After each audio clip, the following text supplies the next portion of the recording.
bwana rais, Raila na Ruto wakashikana, hata hii Kenya itakalika. So jaribu bwana rais, tupe Raila hata hii tamu iende, ama tupe Ruto hii tamu iende, au watu wawili wasishikane. Jo watu wawili wakishikana bwana rais, hii system, sijui magunia, sijui nini, hiyo moto itashindwa kuzimwa bwana rais. Kenyans need to move out of social media and take their fights on the ground.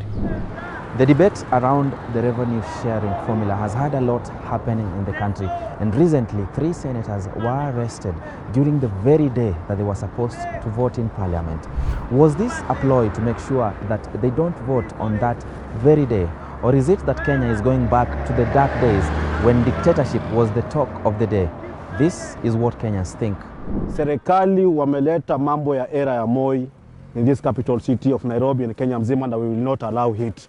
Yezi kuwa leo seneta anatresiwa mpaka kwake kutoka nyumbani mpaka mahali anakaa, ili hali anashikwa na unajua the next day ni siku ya kuvote. Ni kitu ya ujinga sana kwa serikali na ni aibu sana kwa taifa la Kenya. Na mimi nataka kusema kwa Rais Uhuru Muigai wa Kenyatta, usirudishe taifa la Kenya nyuma kwa mambo ile ya shorati ya kitambo. Na ni aibu sana kwa kuchukua Cleophas Malala, alitoka Kakamega, mkampatia sanitizers ya kugawa, akagawia watu. Kama ni kuarrest Cleophas Malala, you need to arrest them in Kakamega in Mumias. Si kungoja kuja Nairobi, mumfuate mpaka kwake kwa nyumba kumshika. Mimi na support one man one shilling, lakini si kuchukua pesa ya Turukana kupelekea Wakikuyu. Si kuchukua pesa ya Garissa kupelekea Waluya.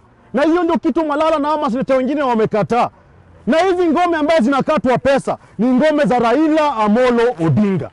Leo hii ukienda Mombasa wanakatwa pesa, ni ngome ya Raila Amolo Odinga. Ukienda Turukana leo hii ni ngome ya Raila Amolo Odinga.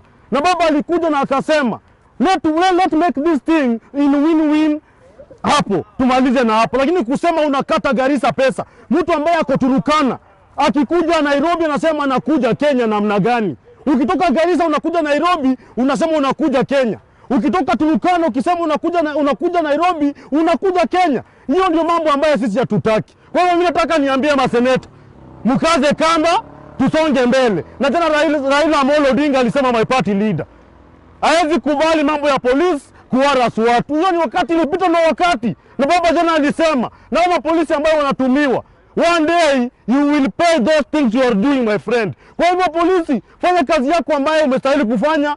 Kama ni kushika mtu amefanya hatia, shika mtu amefanya hatia. Lakini si kukimbia ovyo ovyo na kukimbiza watu in 5 hours, 7 hours to Kakamega.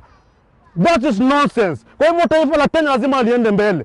Na maseneta na wapatia ultimatum ya 5 days. Mko mmemaliza hii mambo ya revenue, tutaka hospitali zipatiwe dawa, wananchi watibiwe, wananchi wapate maji, tupeleke taifa la Kenya mbele. Hizi sittings mnaweka hapa, we know, mnachukua allowance na hii allowance ni wananchi wa Kenya. Kwa hivyo we have given you ultimatum of 5 days. Senator Sakaja, you are chairing the committee, tumalize hii maneno, tupeleke taifa la Kenya mbele. Mimi sijui kama ni ukweli hawa watu walishikwa. Unajua pia wanasiasa ni wakora. Malala anaweza kuwa pengine alitaka political mileage, ile ajishike akijikidnap apatikane kule pale. Hiyo sijui. Hata huyu mheshimiwa anaitwa nani, Langat.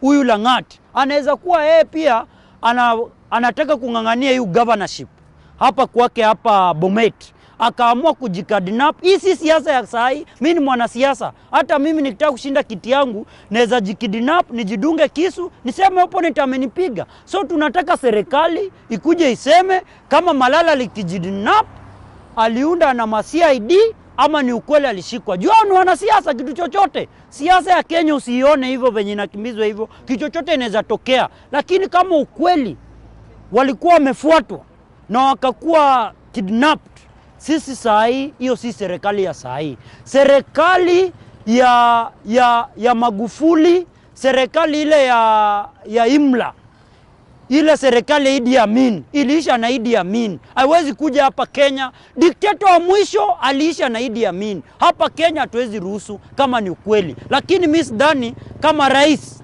Uhuru Muigai Kenyatta anaweza fanya jambo kama hiyo. Juu mimi namjua ni kijana mwenzetu, ndiye the youngest president ever elected. So sidhani kama anaweza fanya kitu kama hiyo. Nashuku ni Matiang'i alifanya hiyo, lakini si Rais Uhuru Muigai Kenyatta. Matiang'i aende pale ajibu hayo mashtaka, akimaliza abebe mzigo wake mwenyewe kama ni ukweli. So ni hayo tu. Mimi chenye nataka kuambia rais, sisi rais tuko nyuma yako, one man one shilling. Hatuwezi kuwa tunapea miti pesa. Hao watu wanajenga mahoteli hapa kila siku, tunashindwa wanatoa wapi pesa?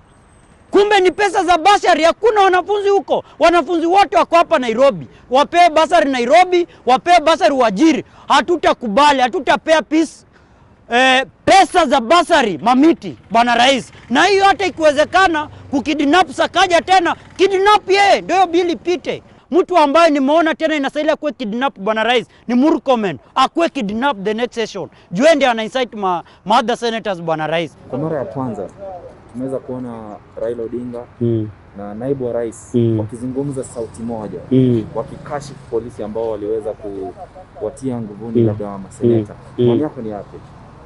Maoni yangu, najua siasa haina uadui na siasa haina rafiki. Jambo la kwanza, wanasiasa wakongwe saa hii ambayo wako na masses kwa siasa saa hii ni Raila na Deputy President bwana Ruto. Lakini mimi nataka kuambia hivi bwana President, achunge sana, asikuwe ana play Raila at the same time, ana play Ruto at the same time. Nimesikia bwana Deputy President juzi akisema mambo ya system. Lakini mimi kama rafiki ya rais, mimi namwambianga ukweli. Bwana rais, Raila na Ruto wakashikana, hata hii Kenya itakalika. So jaribu bwana rais, tupe Raila hata hii tamu iende, ama tupe Ruto hii tamu iende. Hao watu wawili wasishikane. Jo, watu wawili wakishikana bwana rais, hii system, sijui magunia, sijui nini, hiyo moto itashindwa kuzima bwana rais. So jaribu kabisa, hata kama ni kuwezekana, mmoja umweke akuwe co-president for now, ndio wasiungane. Jaribu ikuwe hapo. Jo, watu wawili wakaungana bwana rais.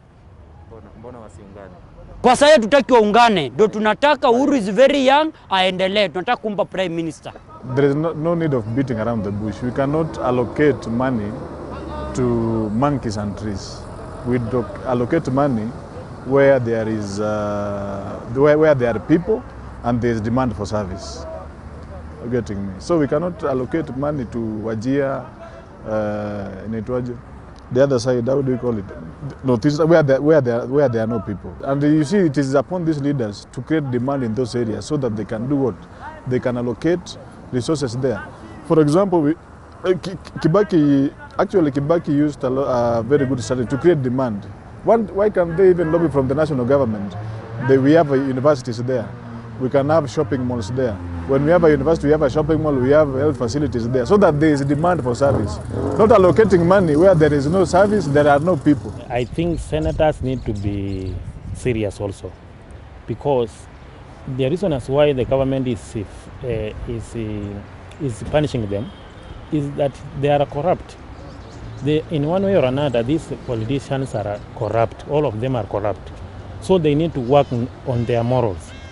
Because if you are culture, you have made yourself to be people who steal public resources, who want to take advantage, you may realize that almost all tenders in the country are being done by these politicians and their family.